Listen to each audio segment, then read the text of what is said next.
Good morning and welcome back to a new episode of Thinking It Through with Tia. Thank you all for your patience as you waited for the newest episode. I have been very busy as of late, working and things of that sort. So, thank you for your continued interest in my thoughts and conversations about things that people don't often talk about. So, with that in mind, let's jump into today's topic, which is going to be abandonment issues. Abandonment issues probably impact way more people than we know, but they're not always identifying it as an abandonment issue. Many times we just think that we're lonely or we're upset because of unrealistic things. Like we're upset with a family member because they passed away. That was outside of their control, but we feel that they abandoned us. We feel as though when a person has made a decision that you are not of interest to them, that person abandoned you. If your partner wants to do something different than what you want to do, you try to control it. All parts of abandonment issues. So when you find yourself afraid to step out into life as just you, or just to be content with just who you are, you could possibly be dealing with some abandonment issues. So let's talk about some of the signs that you may see when you're dealing with abandonment issues. Um, Sometimes you hold on to your children very, very tightly. You treat them more as they're your peer than your child. You need to control your relationship, the outcome, the way that things are going. You need to kind of be in control. You are trying to, in essence, manipulate the time of another person because you fear that them not being near you or them being away from you is some sense of abandoning you. Why does it happen though? We'll spend more time on that. So, the root of most abandonment issues come from your childhood. It could be that you lost a parent early on. It could be that your parents separated and you kind of felt disconnected. Some people have been put up for adoption, and that makes you feel like abandoned or unappreciated as a person. And then as a result, we turn around and we do the very same thing to our children or our partners or whoever it is that we're interacting with in life, just trying to hold on to something that feels stable. Well, ultimately, abandonment issues are truly loneliness. You're feeling a little lonely because you feel that this one picture that you painted in your mind is the only true possible outcome of a situation. You've told yourself that if someone is not necessarily doing things the way that you want them to do, then they're planning to leave you, or they never really wanted you, or they're trying to hurt you. um, how do we work on it, right? So let's talk about working on it a little bit. How we work on it is looking inward. You'll notice that a lot of the answers to how you can fix what's going on with you comes from looking inward, right? But let's look inside and figure out, why do I feel alone?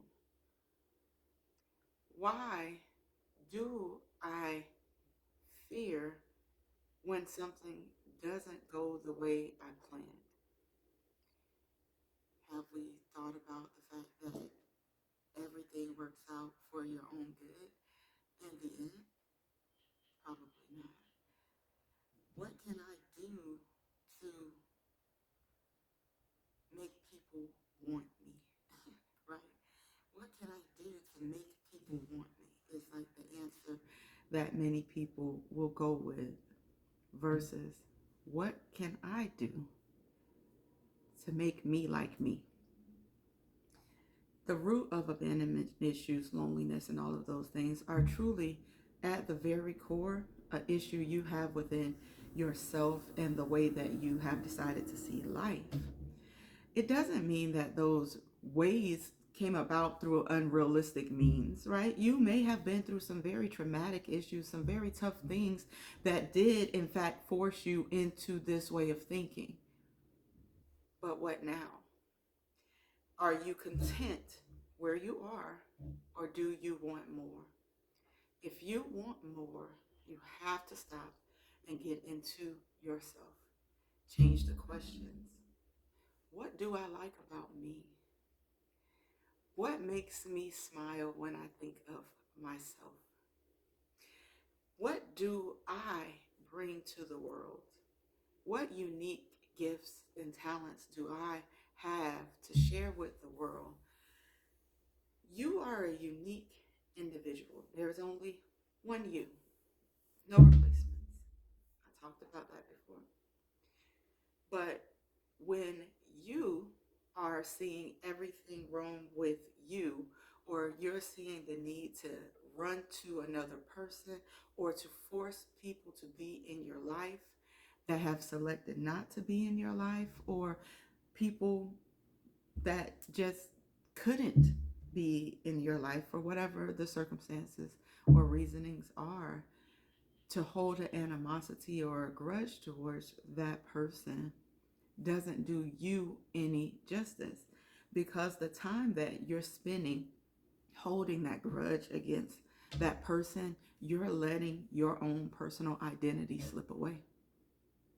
So, what are you willing to put into it? What are you worth to you? Are you going to blame the world for everything that happened? Are you going to allow a circumstance that changed the direction of the way that you think to cause you to consistently stay off your path because you choose to focus on what everyone else is doing, or you choose to focus on trying to convince others to see life the way that you see it, or to do what you need to do out of selfish means? It's something that we all need to think about. Why do I do the things that I do? Why do I interact the way that I interact? Am I being the best version of me I can be? When I get upset and I spend time being upset with someone else, how is that helping me? What feelings does that invoke inside of me? Does it sometimes get you so caught up that you start to even bash yourself because you just are angry, or you're just hurt, or you just feel like there is no one there, there is nothing for you to help you get through what you need to get through? But there's always someone there. There's you. There is you there. Your competition is your highest self. So if you spend more time, perhaps, maybe let's dig into what happened, right? What's the root of what made you feel abandoned in the first place, right? Get into that and then ask yourself, is that something that is worth hindering my life over? If it's not, then come to terms with the fact that these things can no longer hold you back. Create your plan and work your plan towards the greatest version of you could possibly reach. Tell yourself the truth about who you truly are, about how you truly see things, about how you truly feel. Because in that truth, you may be able to find the healing that you seek that will allow you to have more healthy relationships, more balanced relationships, better relationships with your children, not have the need to hold on so tightly, not be so afraid of loss, because in loss, there's always something that you gain. With loss, if you think of it like this, in order to get something new, sometimes you have to lose something. Sometimes you need the space. So something needs to be removed so that something new and beautiful can come in. So let's take a moment today as you go about your day and just give some love to yourself. Accept that things are going to change. Life is going to ebb and it's going to flow.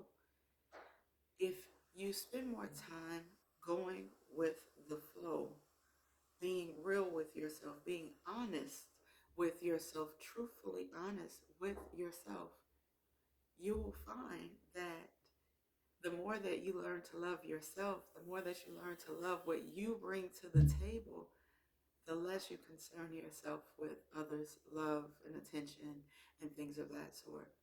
You learn that love is not controlling, it's not possessive, it's not demanding or commanding. It's a beautiful experience that you get to share with whoever you choose to share your heart with. So I suggest to you today to release the fear of abandonment and go out and find you. No longer look for anything else. Go out and find you. Find some things about you that you like. Find some things about you that make you unique. Even if you want to take a piece of paper and write down 5 things about you that make you uniquely you.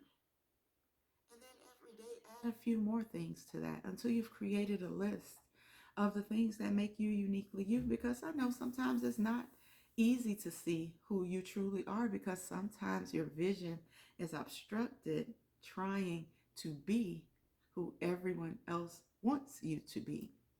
So if you tend to want to overly please someone, if you tend to want to do everything for someone just to show them that you care, if you want to go out of your way to make someone else feel like they are the highest of value, yet you feel devalued or undervalued, it's time to take a step back and spend some time with you. Spend some time getting to know and to love who you are. There is so much that we all bring to the table each and every day, but it's so easy to overlook when you're distracted by the world. So make some space for you. I'm wishing everyone a fantastic day. Again, I thank you all so much for your support. Feel free to like, comment, subscribe. Um, there will be some new pages coming up shortly. So there will be Instagram, TikTok, and Facebook pages that you'll be able to follow as well, where I'll share little brief thoughts about different things throughout the day, or maybe different quotes or things to help you empower, to give a little bit more support. So when you don't have time to watch a video, you can go to one of these other sources, which I will link in the description box, to allow yourself a chance to get into a flow of healing. It's a process. It's on some days, it's off some days. It's a process. So if you want to get yourself to a state of mental clarity, you have to make a plan and follow that plan. So you're going to need to focus on you intentionally. You're going to have to intentionally make time for you, intentionally love yourself, intentionally let go of the things that hold you bound. Have a magnificent day, y'all. Thank you so much for your support.